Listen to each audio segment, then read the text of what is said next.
Hi, this is my review of Era the Empowered Player's Guide. This book contains all of the rules that you need to create a character in the setting of Era the Empowered. You also have the rules of the system, of course, and some information concerning the campaign setting and the timeline. You will get more information about the story, about the plot in the complete core rulebook. But if you're not a game master, this is the only book that you will need to play in Era the Empowered. Now, let's talk about the quality of the PDF. The quality is actually pretty good. Everything is fully bookmarked and hyperlinked, so it's going to be very easy for you to navigate your way across the different sections of the PDF. The graphic design and the illustrations are awesome. They perfectly express that superhero or supervillain type of theme. Everything is well written and explained. In fact, I only found a single error in the entire book, and it was just the lack of a comma. Now, I do have a few criticisms. They could be considered nitpicks, but I present them to you nonetheless. A couple of things concerning the art style. I really like the illustrations. However, the effects for the shading, which is a sort of like a brush effect, sometimes it makes the characters' faces look a bit too rugged or perhaps even hairy at times, and I don't think that fits all of the characters, but that's quite subjective, and I only saw a couple of instances with that nitpick or criticism could be applied. And my other criticism when it comes to illustration is that even though the costumes look great, I think the costumes for the supervillains look a lot better and more iconic when compared to the costumes of the good guys in the setting. Because, for example, let's take a look at these villains, the Harbingers. If I were to tell you in this image to identify the following villains, I think it would be relatively easy for you. Because, for example, if I were to tell you who is the necromancer in this picture, you would probably think, oh, it's the guy with the hood or cloak, it looks like a skull mask, and he has this staff with some skulls hanging from it, so that basically screams necromancer all over the place. And if I were to tell you who is Hephaestus, you would think perhaps of Hephaestus, like the god of the forge. Oh, that guy has flame, so that's Hephaestus. Or if I were to tell you who is the Harbinger, which is an alien entity, well, you see this alien-looking being at the back, you would probably think that's Harbinger. Let's take a look at this Aegis faction, which are the heroes. If I were to tell you who is Obsidian, you would be thinking, and maybe you would say, oh, maybe it's that woman on the right. Or if I were to tell you who is the Shield, and you will still have a bit of doubts as to who is the Shield. So I don't think the characters on the Aegis side are as iconic in their costumes when compared to the villains. But again, maybe that's subjective as well. My other criticism concerns a small note that you find in the character creation section. Because first, in step 1 of character creation, you read this following paragraph. There is no professional discrimination based on race, gender, or other divides in the empowered universe.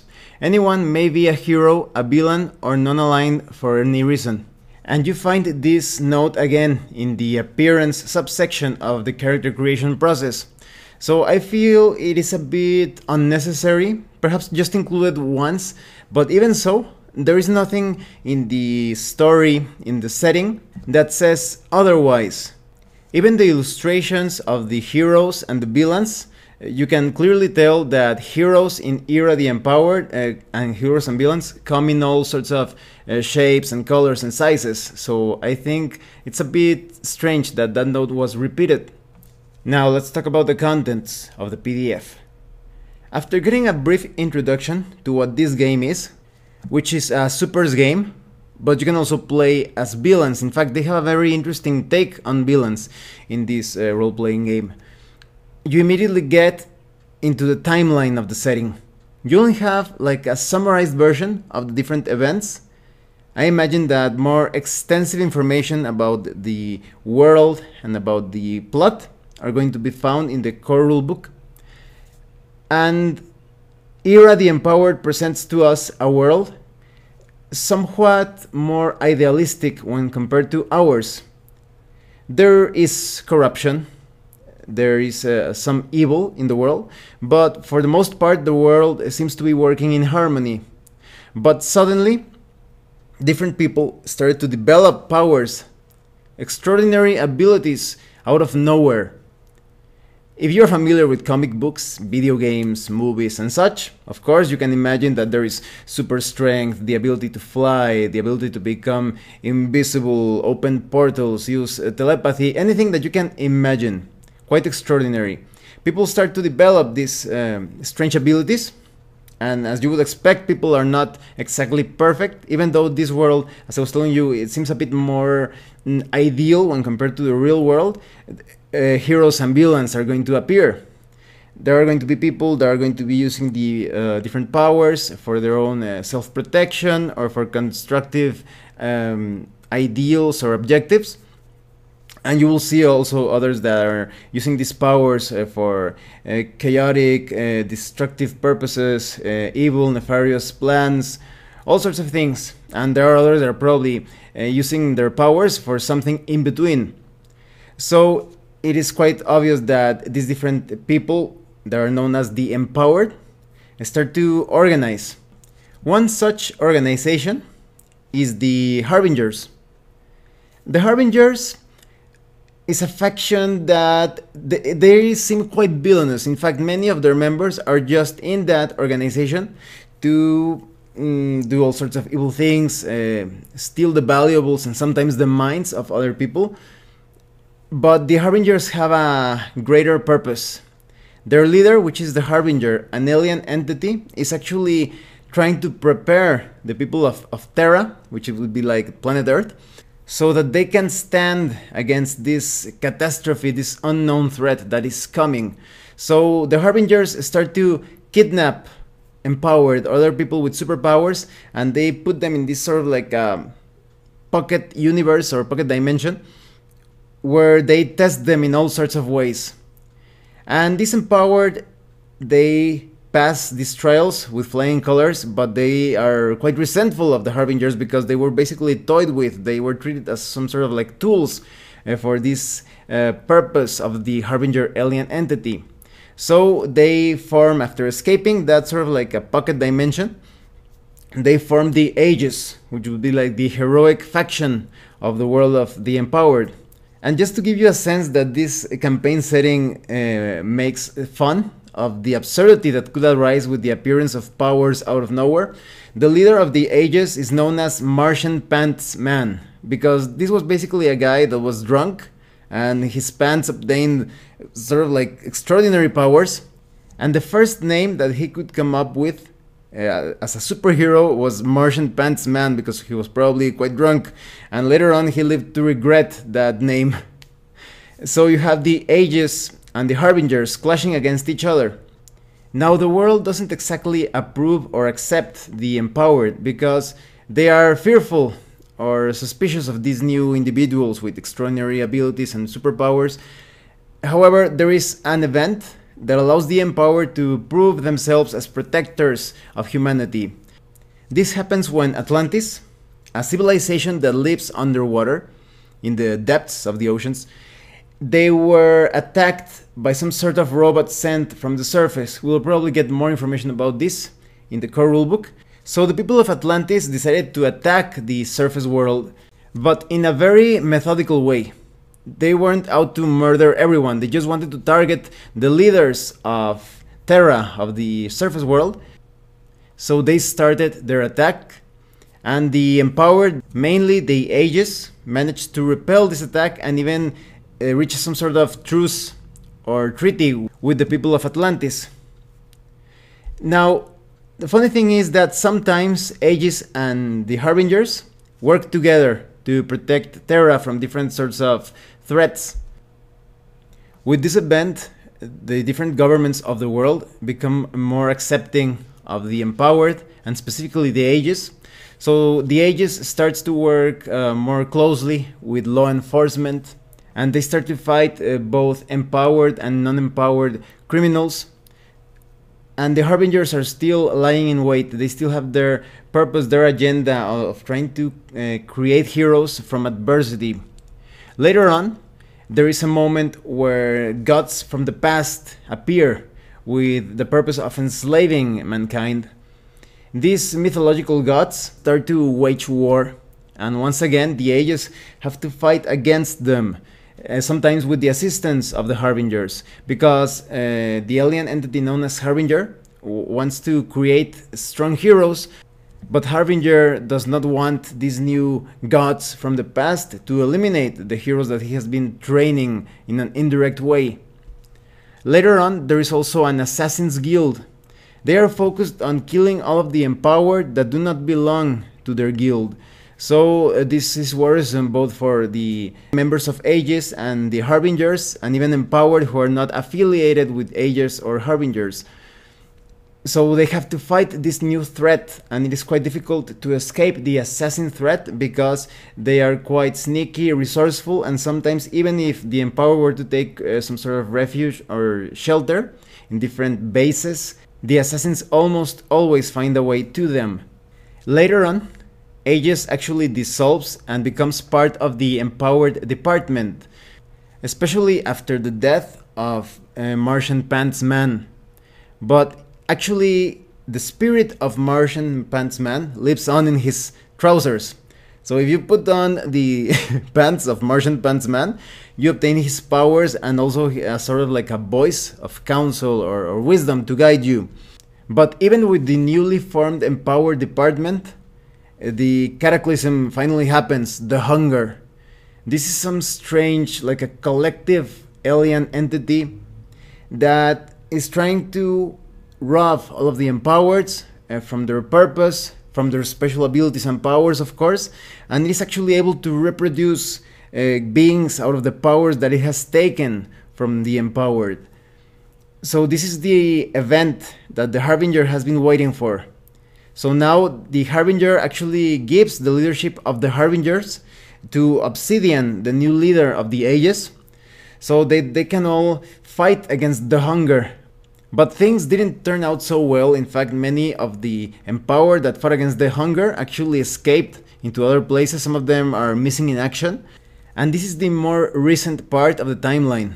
It's almost a world in danger, quite shattered because of the presence of the hunger, with both the Harbingers and the Aegis and all of the empowered and even those that have no powers at all trying to fight against this threat of the hunger. And perhaps there are other conflicts as well. Once again, I think that we will find more information about the story and the setting in the core rulebook. It's great that they give us this timeline because this way you can play an adventure or an entire campaign in any section of this timeline. And because later on you have information on the different factions, the Harbingers, the Aegis, that is their founding and background, their relationships, motivation, even some of their bases of operation, it's going to be quite easy to have campaigns in any of the events featured in the timeline. You also have information on the notable individuals of the empowered universe.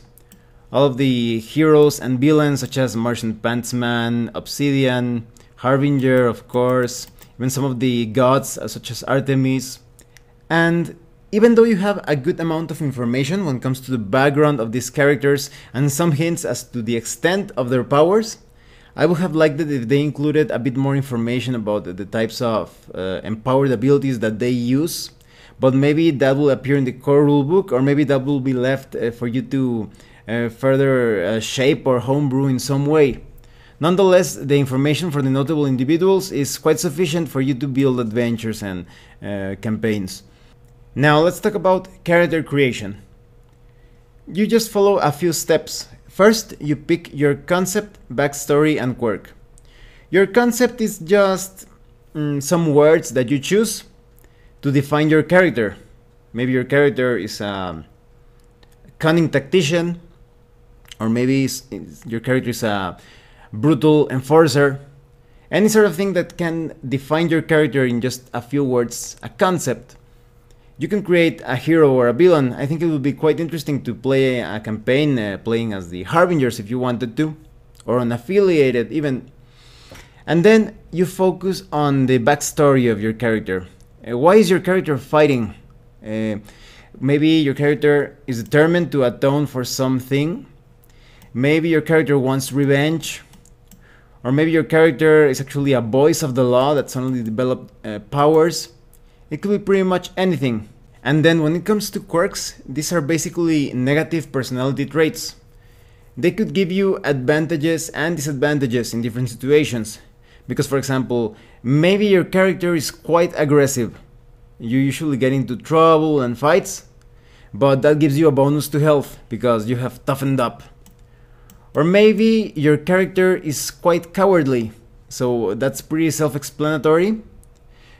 And you're not very good at situations where willpower will get you through, but you get a bonus, for example, when being stealthy and in survival situations.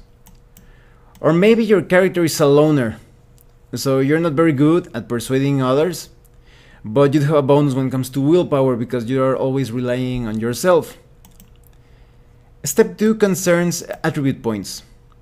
I really like the way attribute points is handled here in Empowered, basically because they allow you to further shape your powers later on. Because your superpowers are, I think, separate or apart from your natural abilities, it's quite possible to have a character that is some sort of like a wimp, but has the super strength type of power. And this may not make too much sense, but you must think of it as a separate thing. You have 3 amounts of points that you can assign, that is. So this basically means that you're going to be really good at an area of natural development, as it's somewhat decent in another, and perhaps potentially terrible in some other area. The 3 areas are potence, which has to do with being aggressive and assertive and affecting the world in some way. So you have sub-attributes such as strength, intelligence, and charisma. That's potence. You also have the category of defense, which divides in stamina and willpower. So obviously this is about withstanding different attacks, physical or psychological. And then we have reaction. This concerns how efficient you are at acting in response to different stimuli in the world around you. So this concerns dexterity, wits, and luck, even though luck is that inexplicable force that somehow gets you out of trouble sometimes. Skills are handled in a similar way. These are things that you have learned, and you have different amounts of points, so you can distribute them in different skills categories, such as personal skills, for example investigation, melee, larceny, or technical skills such as computer engineering. You also have interaction skills such as commercial skills, instruction, persuasion, or intimidation. As you can see, these are broad categories. You won't find a dozen of specific skills here. And then when it comes to the empowered abilities, they are somewhat similar to skills. You basically have a base power, so you spend points in that base power.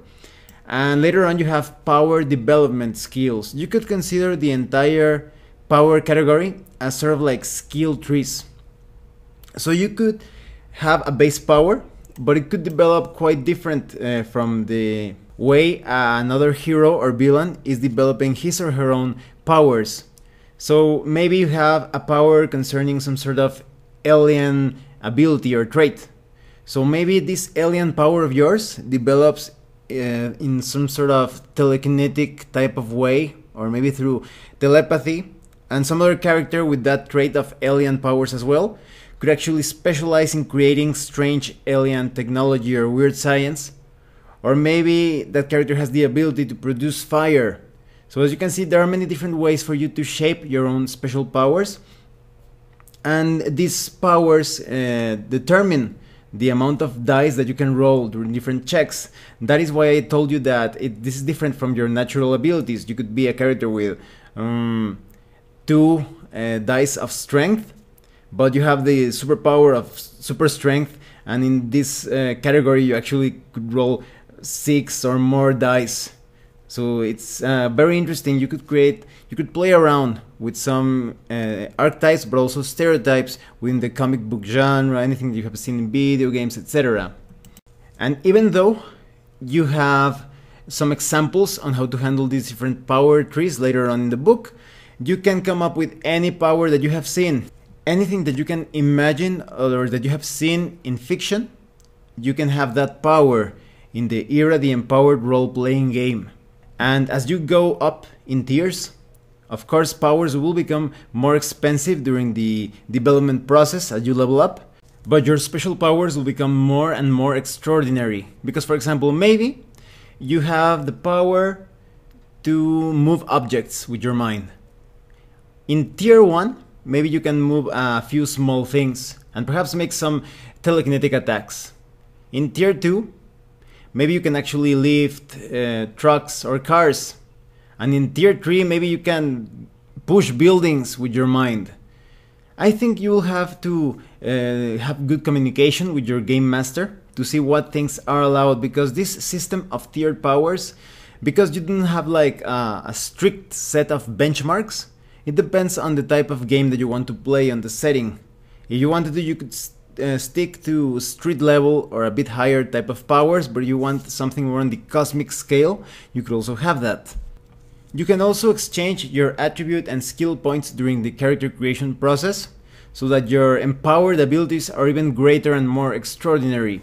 Because maybe you want a character that is not very skilled at anything and hasn't developed well physically or mentally, but maybe suddenly you become empowered and that great potential that you had within you turns out to be one of the greatest empowered abilities in the history of the setting.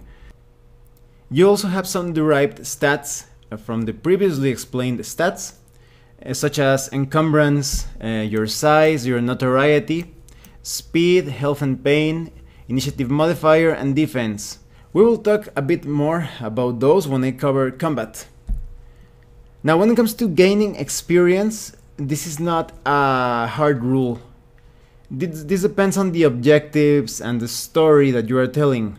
When you reach certain goals or succeed at different missions, you will level up, gaining a number of points that you can spend on attributes, skills, and to further develop your powers.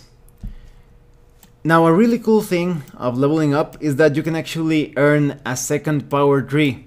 Now, how is this possible? Well, in Era the Empowered, there could come a time when your character becomes just too powerful and to the point that you can actually ascend. Maybe you reach some sort of state of pure energy. Maybe you die and you transform in some sort of Ben Kenobi type of ghost, like in the case of Martian Pants Man, that his spirit now inhabits his pants, and maybe a new character inherits that power, that mantle. So this is a way in which you can have different stories and campaigns, and even if your character retires, the new character that you create can inherit those powers. So you never feel like something has been put aside. It's like the spirit of your former characters are still living within your newly created characters, and I think that's a really cool thing, that you can handle different generations of heroes and villains, empowered by their predecessors. You also have a pretty good list of weapons and equipment. You have information on how many empowered abilities can actually become even more useful than different weapons, gear, and items. But if you think that weapons and armor perhaps is an important part of your character, you have all the information for that here. So maybe you have a character that is really fast, almost like the Flash, but you also wanted like a katana or guns. You can find those here. Even though they make it a point that in the setting of the Empowered, it's some sort of like a point of pride in using your own abilities and not depending too much on tools and equipment. But maybe you want to play as a gadgeteer type of character, but even so, you could handle that concept of a gadgeteer as your special power. Maybe you are like a super genius, or you can create things out of nothing. But nonetheless, you have information on different type of melee weapons, such as knives, swords, electrified batons, shotguns, rocket launchers, all sorts of things. You also have customs and armor. You wanted like heavy power armor, you could have that here. You also have information on other types of gears, such as bandages, disguises, gas masks, lock-picking sets. When it comes to vehicles, you also have some good examples and vehicles that feel very much in theme with a superhero game, such as single-person transportation devices.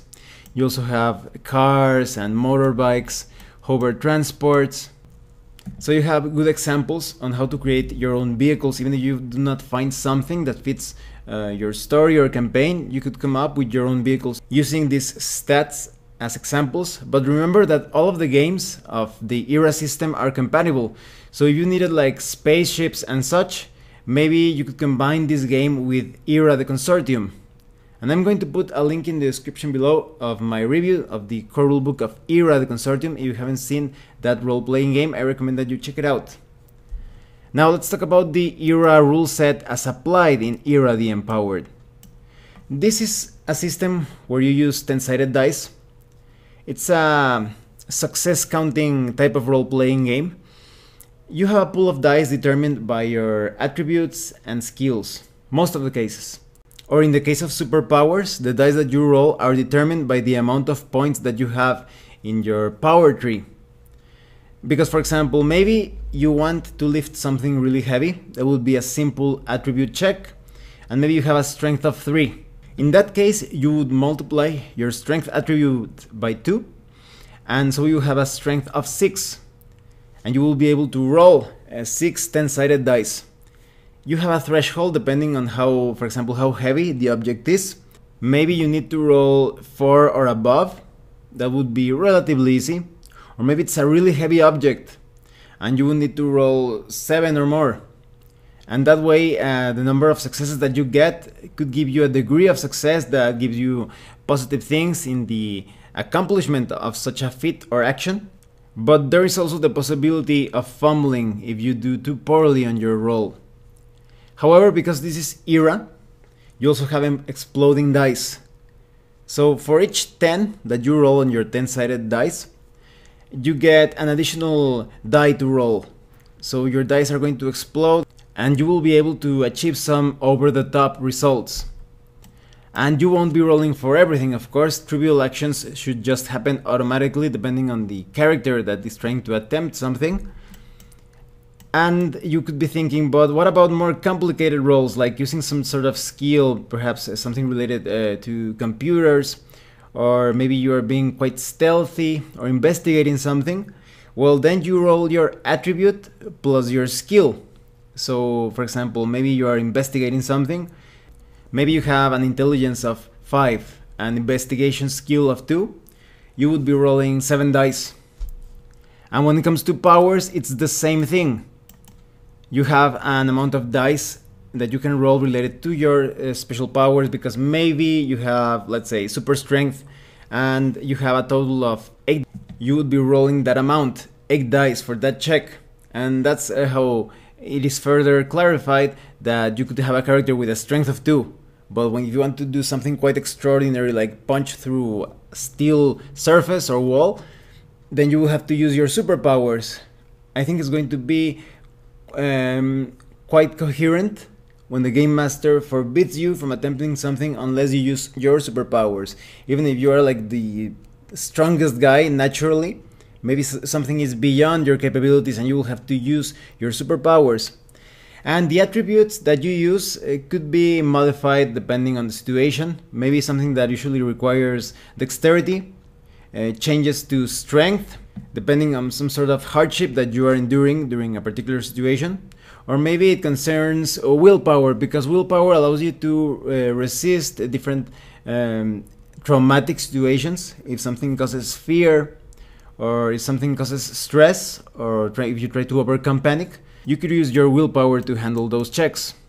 And if you are completely untrained in anything that you want to attempt, you could also make a luck roll, which could result in some terrible outcomes, but it could be your only way to be successful and something that you have no idea on how to accomplish.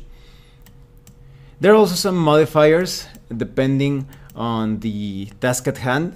There could be an advantage. Maybe you are using some tools to assist you, or maybe the conditions are less than favorable. Maybe there's some sort of climate condition that keeps you from getting a steady grip on something.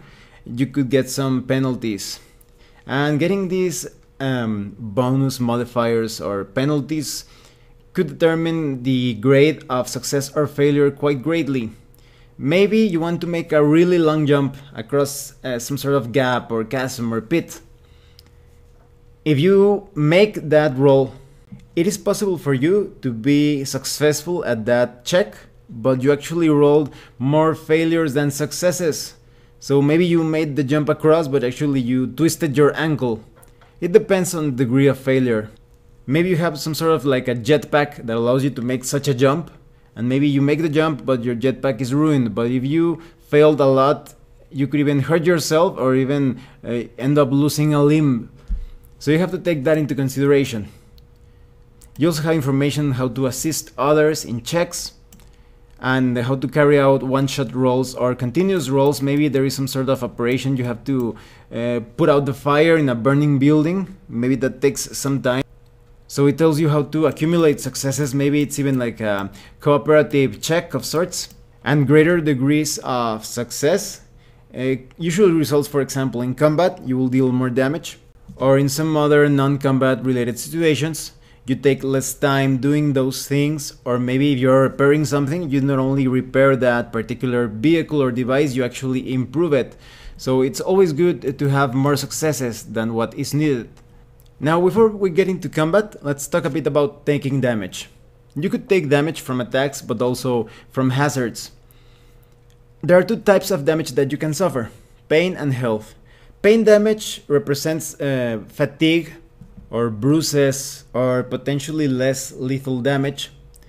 So if you take a lot of pain damage, you usually end up unconscious or perhaps even bleeding if things turned out really bad.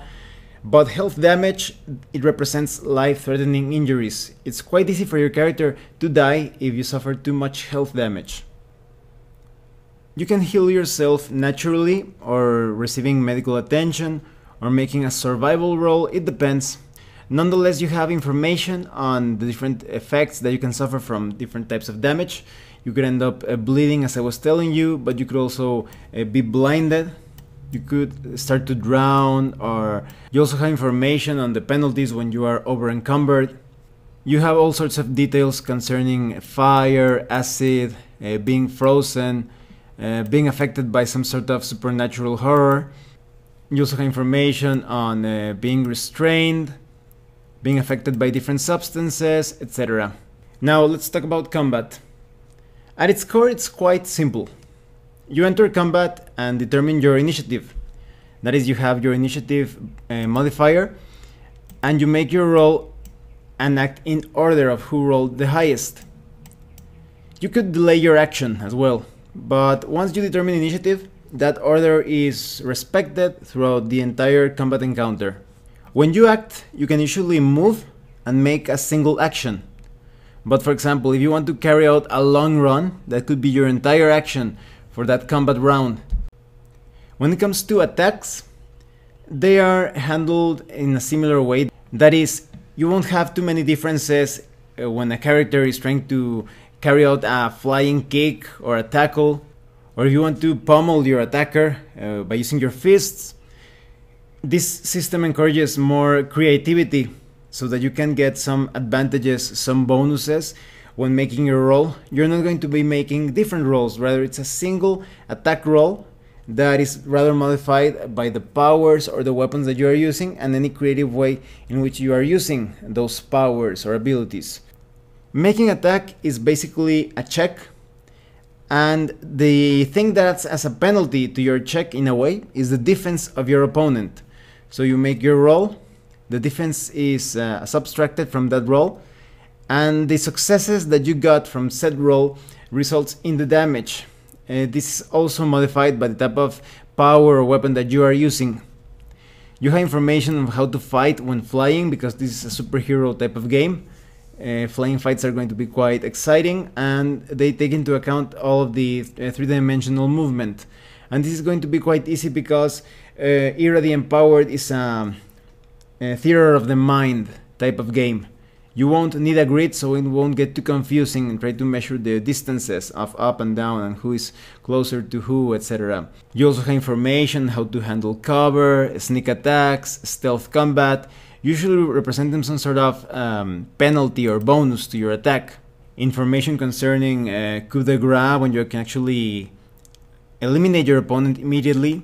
You have information on multiple attacks and multiple shots. It's quite situational, usually resulting in a penalty depending on how far each target is from each other. You also have information on how to handle covering fire, on how to use two weapons. If you want to dual wield, you take a heavy penalty to your roll, but if you manage to hit, you deal a lot of damage. You have information on unarmed combat as well, on grappling.